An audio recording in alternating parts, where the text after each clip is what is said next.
Alrighty, well, kia ora everyone.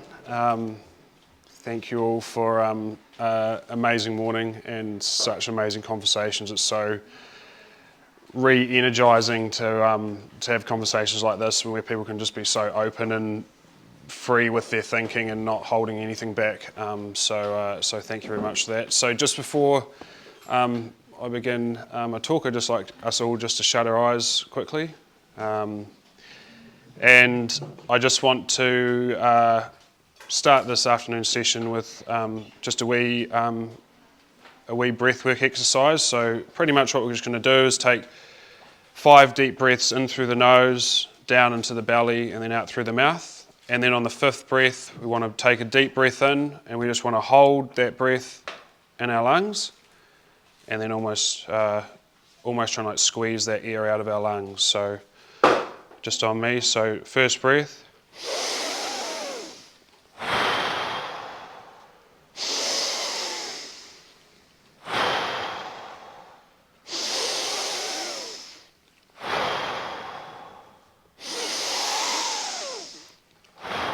And hold and squeeze.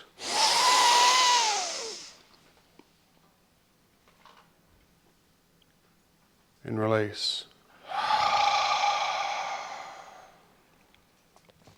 Welcome.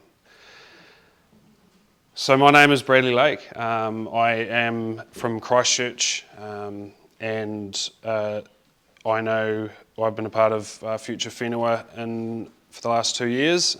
Spoke last year, and very much Zeb and I have been on a real journey for the past, I don't know, when was that, 12, 13 years since we met at Lincoln. And I think it's incredible how much our journeys living in 2 separate locations and not seeing each other anywhere as much as we'd like to continue to bring us back together and seem to keep us on the same wavelength. So thank you very much, Zeb, for putting this all together. It's an incredible experience and something very privileged to be a part of. I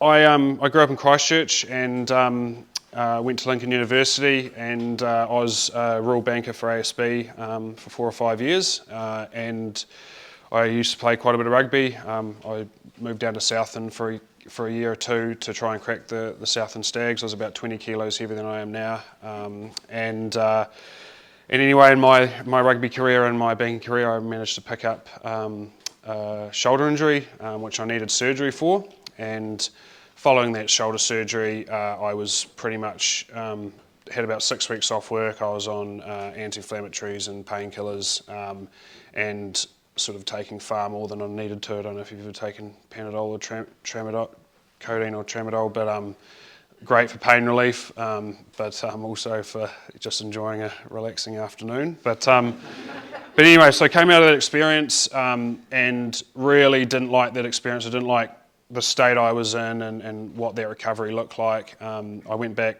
had the surgery, went back playing footy, and yeah, a few weeks before, semis dislocated my shoulder, so same thing happened again, and so I was booked in for another surgery, and it was almost to the point I didn't even want to go through with the surgery because I didn't want to have to go through the recovery period afterwards, and decided to have a look around what I could do to make that recovery period better or just an easier experience. And it very quickly became apparent to me that we have got huge issues with nutrition and the lifestyle and the health of our people and related to our food. And in that space, I was also just started my role as a rural banker up in Christchurch, looking after North Canterbury. We were going through the worst drought we'd had in 30 years, and on top of that, bottom of the dairy downturn, so essentially, farmers getting paid less than what it costs them to produce a kilo of milk solid. So, I guess just with both of those things going on, looking at what are the alternatives options here, like what else could we be doing for our farmers and trying to address not just the climatic issues, but the social issues or the social perception of farming in that state, and then also why is our food system so broken that, 40% of adults in this country are obese, and we've got the second highest rate of childhood obesity in this planet as well. And through that, sort of came to discover a wonderful plant called hemp, and once I sort of realised that it wasn't just for smoking and that had a lot of other uses, came to sort of do a bit of investigation to what else was going on in the hemp space in New Zealand. I met my business partner who was selling, he was a community pharmacist and he was selling hemp out of his garage, and yeah, I sat down with him one night and we came up with a bit of a game plan. And I guess from my space in the ag sector, it was we're never going to have an industry unless there's demand there, no matter how good the way we grow or the product that we grow is. And then to do that, we really need to have, you know, a retail product, you know, products that are fit for the consumer and actually solving a problem. And I guess that's sort of the conversation and the talks I've been listening today is sort of where I really want to talk to this group about, because over the past 5 years we've grown, I guess, 3 retail brands. We dabbled in clothing, made in China, hemp clothing. But I guess in that time we've managed to, you know, we've created these brands, but also that's allowed us to go back and put the infrastructure in place that can process hemp and also turn it into these raw ingredients, which previously didn't exist in the South Island for anyone who wanted to do it. So, and along those 5 years, so where we're at today is essentially, yeah, we've got 3 retail brands. We grow and process all our own product, all our own hemp product in Colvin down in Canterbury, and really looking at sort of, I guess, what we've learned over the past 5 years, and then applying that to moving forward. And I guess I just wanted today to share, I didn't really want to talk about hemp, and I know we live in this, you know, you guys are probably the most well-educated group I'll ever speak to about, you know, the benefits of what hemp could do in cropping and from that aspect. But touching on more what we've learned from an idea of how to grow a really good product or a really good brand, and I think some of the learnings that we've taken over the 5 years, I really think we could apply to, you know, a lot of the good work that's getting done in the regen space. But I think a lot of the time we focus very much on the brand and the story and how the product's grown, but then not so much on what problem we're actually solving for the customer and how that value is actually perceived by the customer. Because, you know, when we first started, I'd be talking to them blue in the face about how hemp, you know, could sequester this much carbon, it could, you know, decompress this much soil, it takes this much toxins, it could sequester this much carbon, and all these different things. But I mean, it wasn't enough to really inspire people to really go out and buy the product. There'll be a certain group of our customers that would, but then there'd be a large amount of customers who would be like, yeah, well, that's well and great, but, you know, I've got sore joints, or, you know, I need to feed my kids, or, you know. So it's these real world problems that I really think are incredibly important for us to focus on, specifically in this space, because, you know, I think what we're doing out here, and when you look at the benefits to the land that this type of farming system brings, and even the mentality that it brings, you know, I think this is being reflected, I believe, in the nutrition of the food and the value of the product, but I don't think that's being sold as well as it could be to the customer, because, you know, I think the customer's still in a state of not really being able to conceive that there is a real difference between, or a real quality difference in, you know, organic versus biodynamic or versus conventional. So yeah, so I think over the past 5 years, we really gave retail a really big crack. So we went down, you know, trying to get into pharmacies, getting into supermarkets.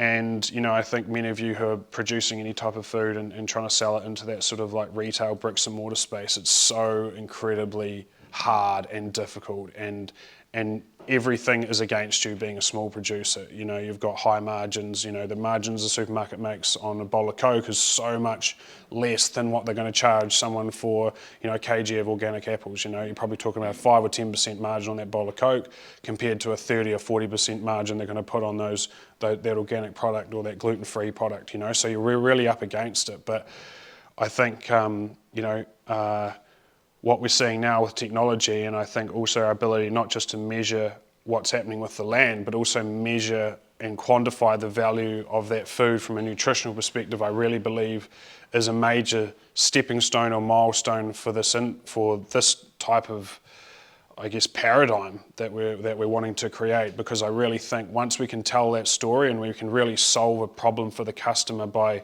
articulating and marketing the type of benefit they're going to get from consuming food grown in this way, then I really think we're going to see much greater uptake of that from the consumer, and I think that will then generate a lot more resource and energy back into this type of mentality. I mean, I was sitting here yesterday, and when I came in, I was just looking at that future fennel thing, and I'm thinking, when that says 2025, there could be hundreds of people watching this, hundreds of people in this room, and I think that's where it's going, and I think this is sort of like that pioneering start of it. But from what I've learned and what we've discovered in our own business is when we shifted our focus from telling a really good brand story and focusing on how we actually produce the food to we actually turned around and said, right, what is our product actually solving for the customer? Like why is the customer actually buying our product?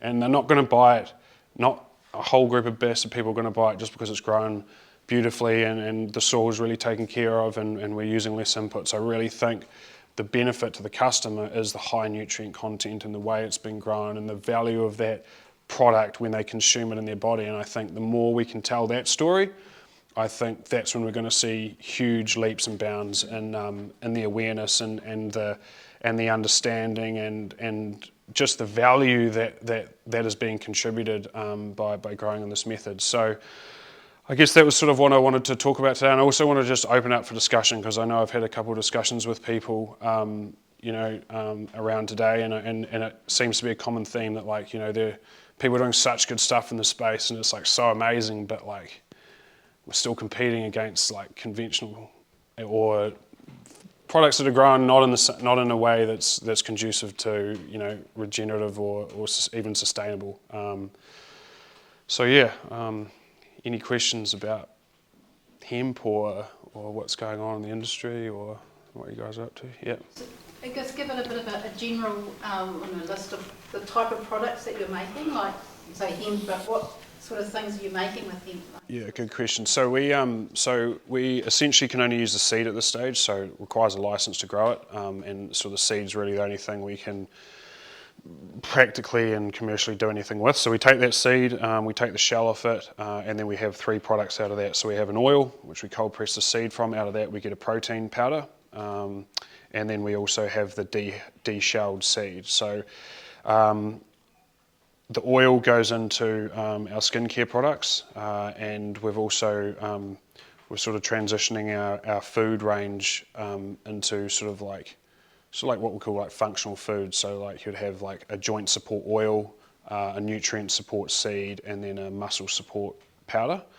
So really focusing on that. So we've got a skincare range which has got like a body cream, a night cream, like a healing balm, like specifically sort of focusing on dry skin eczema. Then we've got our functional food range, which is just that real 3 basic raw products. And then we have sort of June this year releasing a range of supplements, and they're sort of really focused like capsule supplements, and they're going to be focused on gut health, joint health, sleep, and I guess brain function. And again, all of that's really come on the back of like focusing on like, right, what is the day-to-day troubles and issues that people are facing. And the seed's only 2% of the plant, so it's really we'd love to be there, when legislation allows us to actually use a lot more of the plant from particularly the therapeutics. Well, you can use the fibre and stuff, but there's a place in Christchurch that I think it was about 2 years ago, they bought in this $7.5 million decorticator to try and make this New Zealand wool, or NZ yarn and hemp farm got together, and they wanted to try and do some essentially crossbred wool with hemp to make like sort of industrial fibres. And like 2.5 years down the track, they still haven't got it to the quality or anything like that. So I mean, we just don't have the resources here to do anything really productive, I think, with the fibre at this stage. So yeah, we're just really concentrating on the seed. But then the idea is that as legislation changes, and you're looking at, the most frustrating thing has been the US led us into prohibition with hemp and cannabis, and took us into the whole idea of reefer madness and what hemp is.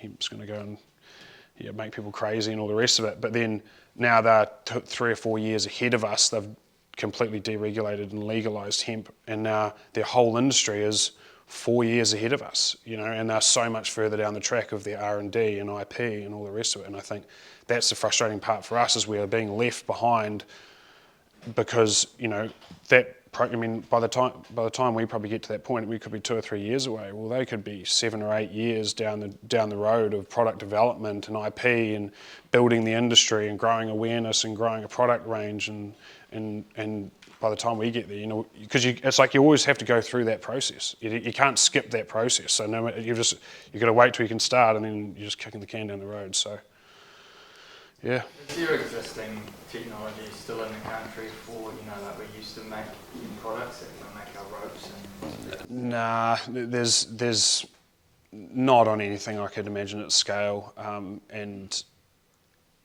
yeah, no, not really at all. Yeah, pretty well. Like, it's out there in the world. It's just very expensive, and you've got to do this stuff at scale, and then to do something at such large scale, which requires such large amounts of capital, you've then got to go and make sure you've got an end market for that, or you've got a huge lead time on capital, because you go and start producing tons of weed matting or road matting, and it's got to be at the right price, and you've got to have there's a huge amount of capital involved to set up an industry from scratch, which is pretty much what we're going to do. And are you seeing, is your demand, are you meeting your demand with your supply? Yeah, I guess we've got no issues with supply. There's so many farmers out there who are keen to grow. We offer competitive returns. It's planted in November. It's harvested sort of like end of March. So you're talking about 3 or 4 months in the ground. It fits in really well with the dairy and sheep and beef system, and you're probably netting 2.5-3 grand a hectare over that period, so the supply is not the issue, and we know that, and we've always known from the start it's going to be demand. We've got to get it's education, but also, and I think this is where we've changed, is like focusing on what the customer wants. What problem can we be solving specifically, which people see real value in, because there's so many out there, and I think in the food space, and particularly with food that's been grown really well, there's a story to tell around how that's going to directly affect your health, and effects on chronic disease and on blood pressure and even type 2 diabetes and all these different things, and that's what we've shifted to. So we've changed we had this sort of 250ml bottle of salad dressing oil. We didn't really know it was that good, and then we started really focusing on selling it as a joint for joints, specifically for old people, and people just have these amazing results from it. They have, my grandma, she's 85, she's meat and 3 veg till the day she dies. I'm not going to convince her to do anything else with her diet, but she started taking this oil, and she was seriously sceptical about me going from a rural banker to selling cannabis at the farmers markets. and now that's the one thing I've managed to get her to take. And now, instead of not being able to go on a garden tours for longer than 40 minutes or an hour, now she can go on 2 or 3 hour long garden tours. And that's from a product that's pressed and grown down the road, put it straight into a bottle, and it's a tablespoon a day, and it's completely changed her life. And for anyone who's got joint issues or suffering from something that's just holding you back a wee bit and being a bit sore, or something like that, it's a game changer.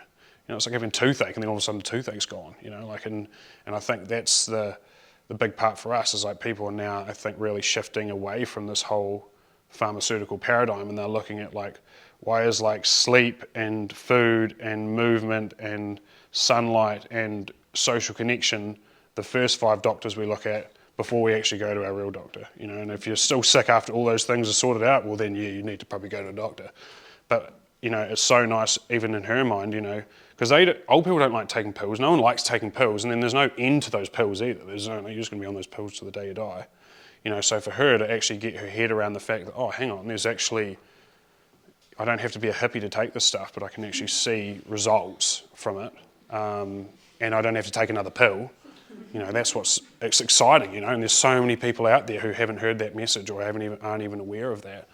But yeah, it is we're not allowed to sell it. We can't market on Instagram or Facebook or anything like that, because of what we've done. We've just found out we can on New Zealand Herald and stuff, and whatever your views on mainstream media is, they're doing a great job for us at the moment, because they're actually letting us advertise.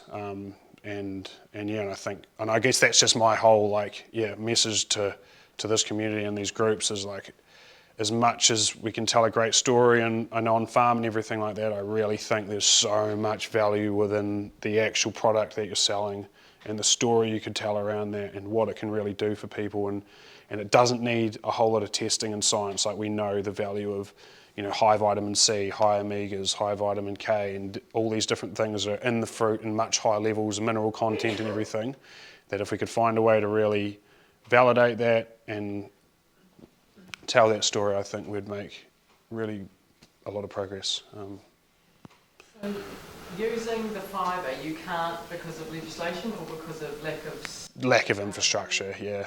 Or lack of Infrastructure, yeah.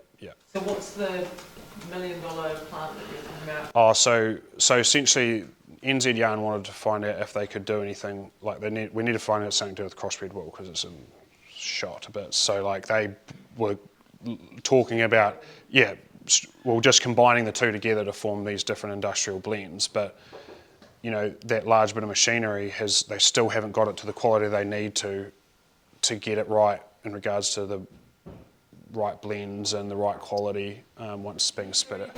Like fishing yarns and like, I'm just thinking about all the stuff that's in the ocean, and it used to be hemp.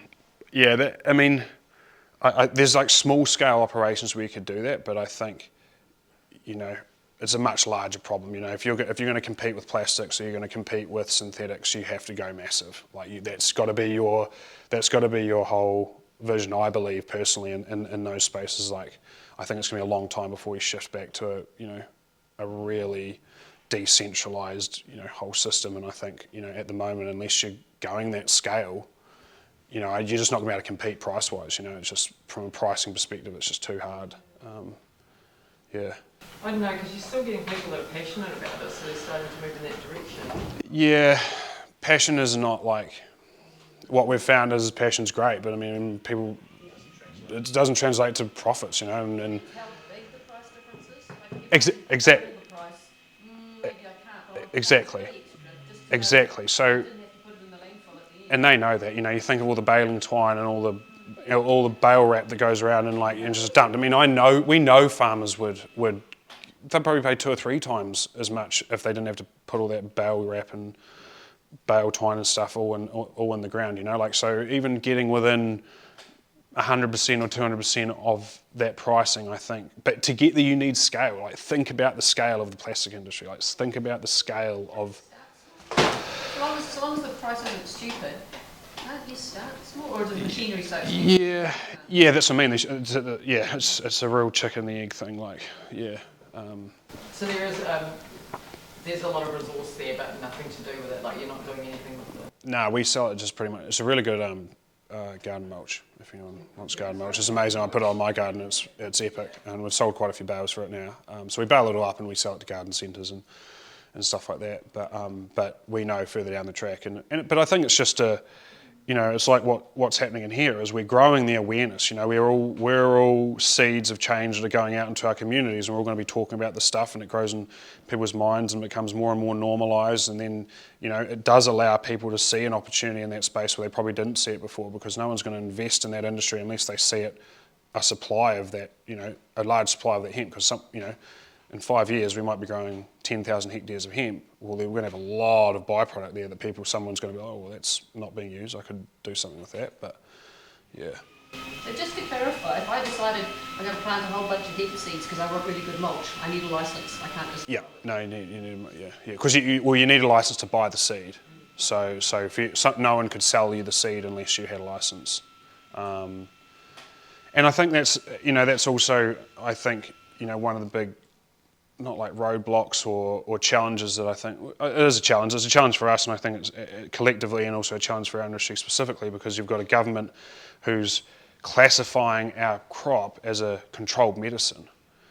So automatically, a lot of people who have grown up, very much with a mainstream perspective and who really listen to the government, and probably 50-60% of people do really take a lot of their information from the government. If you're going out there and trying to promote a product and they're saying, well, why is your industry under regulation, or why is it in that state? you've got to try and, that's just another hurdle in the road to go and have to answer that question. Whereas if the government came along and just completely deregulated us and allowed us to be growing the same as wheat or barley, well, it just removes another roadblock in regards to just production, but also just consumer awareness, and I think the government and the power of the government has so much influence over some of these practices and like the way we do things collectively. That was that referendum that made them decide not to, and that was so close. It was way closer than I thought. I did not think it was going to be that close. So, yeah. Say, yeah, okay, Oh, most yeah. of you agree now, it's no longer a political issue. Yeah. So it's got to be coming, surely. Yeah, it's got to be coming, but this bureaucracy just takes so long. Like how long? Even when they start the process, like it's going to be a consultation, and then there'll be a big review, and then they'll get everyone in the same room, and one person will disagree, and then we'll have to go back again and come back with another. So I think we're trying to sort of look at it as from a ground swell perspective, like really change it from the bottom up, and if we can change that group of, say like 40 to 60 and 70-year-olds who have a huge amount of influence and a huge sphere of influence, they are the ones who can turn around and say, well, actually, hang on, this is actually a bit ridiculous. Like, why aren't we allowing this industry to flourish or looking at the opportunities or, yeah. I suddenly want to grow hemp. Yeah. I want to grow hemp eggs. Are you guys dictating that it must be grown under Virgin principles? No, and this is actually a good question I'd love to just throw out there is like we're still, I guess, from a really basic perspective, it's a monoculture. We're going in there, and it's part of a crop rotation and stuff like that, but I think, it still grows a lot better with nitrogen. It's, free draining soils are really good, but it's a crop. It's always going to go better with inputs and with everything like that. But I think, throwing the question out there is like, what kind of system could hemp fit into in the regen space, and then how do we really work with that? And I think it absolutely could, but I guess probably in my head thinking more of like a multi-species mix, how that fits in, or whether or not staying within a monoculture and just a cropping rotation fits better. And even the fact of like, when I was up there, you think of the power of lucerne, particularly in North Canterbury, where we have droughts all the time, how does it fit in as a stock feed option or a summer safe option, because I've got this amazing photo we've got up in the Hardin Basin, which is, by show week in Canterbury is just like bone dry. And we've got in this aerial photo of like the entire Hardin Basin, which is pretty much looks like this ground. And then you've got this one paddock of hemp, which is probably like this high and like a reasonably decent harvest for like what it was. And it was the only green thing in the whole district. You can probably see for like thousands of square hectares, you can probably, 1,000 square kilometres you can see. It's this huge aerial shot and there's just one green paddock. You know what I mean? What does that do for, we've had droughts up here, and we pulled these plants out and they're like a metre into the ground and they've only been in for like 3 months, we all know how much feed we're bringing into this country in the form of crap. Yeah. Monkey dust, bro. Yeah. So it can be eaten by stock. Yeah, I mean that's what we're thinking. Like, what, just go and break feed it and it's there. But this is all stuff we need to grow. Yeah. How do you harvest the seed? Just with a normal header, pretty much. So we've just got I think it's a 12-foot header front. You just have to harvest quite green, so we're probably harvesting like 25-30% moisture. It's got to be dried within 3 hours to bring that moisture content down to 10% or whatever. Because if it dries much more than that, like the biggest issue you have was with birds. Like you can probably lose 40-50% of your crop to birds. Like most people are losing that every like I think Midlands did a trial down in Ashburton with a fully covered crop, and I think once they harvested they had about 3.5 tonne dressed and dried, and I think we're averaging about 1 tonne dressed and dried under the same conditions. So like birds just like love it, eh? That's why you need scale. So we don't recommend anyone grows less than 10 hectares because you'll just get destroyed by birds. Yeah. So if you like birds, it's a great thing. Can you just have a bit of a run through on how you got from paddock to actually having a product to sell? Like, did you guys just take slow, tiny steps, or did you go all out and get investors in and say, Nah, we went, I guess like when we first started, so we had supply of the raw ingredients. So Midlands were growing oil and protein, they were producing that product down in Ashburton. So we just immediately came up with like, we had a bottle of oil, like 250ml, we had the protein powder, and then we were like, well, we know this stuff is great for skin, but trying to sell it to you in a 250ml bottle of salad dressing is not that easy. So we shrunk it down to sort of 50ml and sold it for $10 more and called it skincare, and like people just seemed to froth it. So that's where we started our skincare range. And so yeah, so once you had the raw ingredients, because it was always like, for me, my dream was always to have the ability to process in North Canterbury. Like that was like I was like, everything was just for the purpose of being able to put this infrastructure and like be able to grow it. And it was like, all right, what products can we just use that are going to use the maximum amount of this product ingredient? But I think like yeah, we probably started off with like pretty basic products, I think. But we definitely didn't like go slowly, I wouldn't say. I think like I was very ignorant in that stage. Like I don't know, if you've started a business or running a business, it is just mind-blowing how hard it is. But yeah, we definitely didn't. I was probably pretty lucky that the role I was in, I had like good cash flow, so we could like sort of, you know, keep product development and stuff ticking over. And I think it's so hard when you're early stages for like to justify investment into like new products and things like that. But I think, you know, it's so worth it, you know, because you know you got a lot more. You're adding a lot more value to the product, but also you've got a lot more confidence in it because you're probably doing something that no one else is doing, or it's quite unique at the same time. And yeah, I think sort of just the idea behind those products just sort of grew, and I think we probably underestimate how, in some ways, we're very much lacking in infrastructure, I think, in high quality and value-added food products in this country, particularly in the plant protein space. But I think we probably also have got some really amazing infrastructure in place for like skincare and even, you know, if you're doing animal products, you can do amazing products like, you know, doing organ powders and things with like goat milk and sheep milk. You can do amazing stuff in sort of like when you fit in with an established sort of processing system. And I think that's probably the best start for people, I think, is like try and find how your product can fit within a existing scaled infrastructure, because then it becomes a lot easier to justify that investment because you know you can scale. Because we paid like 17 grand for us to develop this like flavored protein powder that was like soluble. We paid 17 grand to this food production facility. It was even as a food production facility, and then, oh sweet, we can do this, but it can't scale.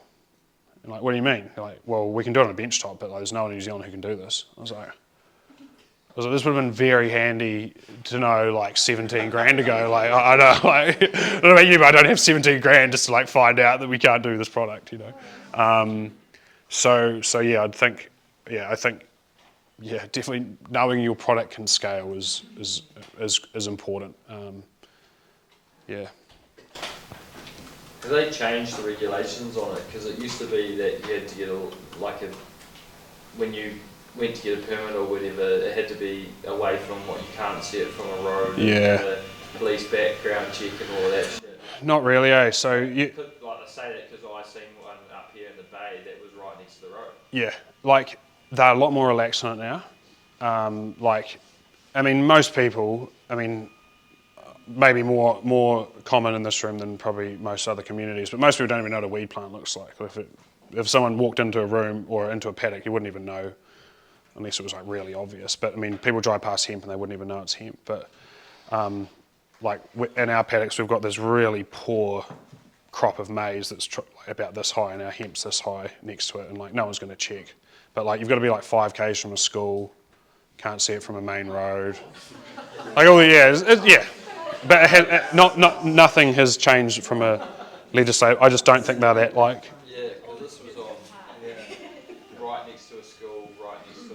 Yeah, see, I'm stoked about that. Like it's like we bring school kids up to our crop, and actually this is another thing which is like super amazing about what specifically I think hemp can do, and even like farms like this, who are in this space is like, we put on a field day and we had 80 people pay $50 from the town to bus up to our farm and have a look and hear. Essentially, we put on a field day, and like in all my, you know, in our banking days or whatever, I'd never seen interest from the urban population so much in a crop, and just a crop. You know, I think part of the big challenge that's in front of us now is like, we've got to go and try and get the social license to do what we do. And I think this is the best story we can tell, because this is part of it. But also hemp, for me, was a way of which, you know, it was putting the statement or the flag up that we're like, hey, look what the rural community's doing. Like, look at the power and the benefit of what hemp is doing for these communities and for the waterways and for carbon sequestration, all these different things. Like, what are you guys actually doing? And I think, yeah, it was probably not like, I don't know, loud enough on the good shit we do. Yeah. But yeah, so it was crazy. There's a lot of interest in both sides of the population in it, so. Oh, you finished? Yep. No. I just wanted to add, just because it hasn't come up yet, that growing like actual medicinal marijuana is also becoming more and more of a thing. If people are considering growing this crop, there are several sites around New Zealand that are really big, that are growing big flowered heads that get you really fucking high if you smoke them, but they're all going overseas. And so I'm just designing a composting system for one of them in the Bay of Plenty, and it's a similar kind of like security, well, ramped up security, but like, yeah, out of sight, razor wire, like signing in non-disclosure agreements and all that. But right now, if people are considering growing cannabis as a crop, you can grow a really high value version of it, and it's sold to medicinal markets offshore. And you sort of must think, okay, well, you know, why? Like, what's going on there with the New Zealand government letting them do this? But it's, as a taxable commodity, it's potentially like going to, it's a huge industry. And so I'm just drawing attention to the fact that that is actually happening right now, and it's making some farmers really, really wealthy. Yeah. And it's been grown indoors too. Yeah. But a lot of plant residue. A lot of plant residue. It's like they're paying me to help return it to the soil, but of course if the decorticator can do its job. I know. Yeah. Yeah, I just love outdoor. Outdoor gets me. But I think like, how can we include that within a traditional farming system or like a regular farming system? Because like the investment required, I mean, you're just going to see these massive players, and I'm sure the guys you're dealing with are massive players. You know, they got so much. I mean, in their minds, they're not thinking like the way this group is thinking, and it's like. Well, they're still like, you know, on a quad in the Swan-Dry, like they're still Kiwis. Yeah. But I think, you know, when you're growing something indoors, under UV lights and big pots and things like that, it's just a lot different. And you know, a lot of people grow CBD and even marijuana or weed outside as well. And it's, I think, us developing an outdoor industry is like, you know, and that's probably down to regulation as well. Like, you know, the amount of restrictions and requirements to do that is not by our hand. The 6 hectares I'm currently working with is definitely outdoors. Oh, it is outdoors. Oh, man. Yeah. Oh, that's it. The legislation was changed, there'd be a lot of glass houses in New Zealand that would be pulling out their food crops. That's right. Shove that in. Yeah, but also not necessary. Like, it does grow outdoors just fine. Yeah. Oh, no, and that's what I mean. But for the medical grade stuff, you pretty much have to go inside. Yeah. Before we get too further derailed, I just want to thank you, Brad. You've got an incredible journey. I know how hard you've worked to get to where you are over the years. You say 3 companies now. It was up at like 6 at one point. You've sort of scaled back on your output, but like not on your output. So, no, I just want to value and recognise how hard you've worked, and I do know that the North Canterbury hemp sector has increased and amplified as a result of yours and Brendan's vision. So thank you for your message, and also tying us back to a message of how we can tell stories as small scale producers wanting to reach our consumers. Thank you very much.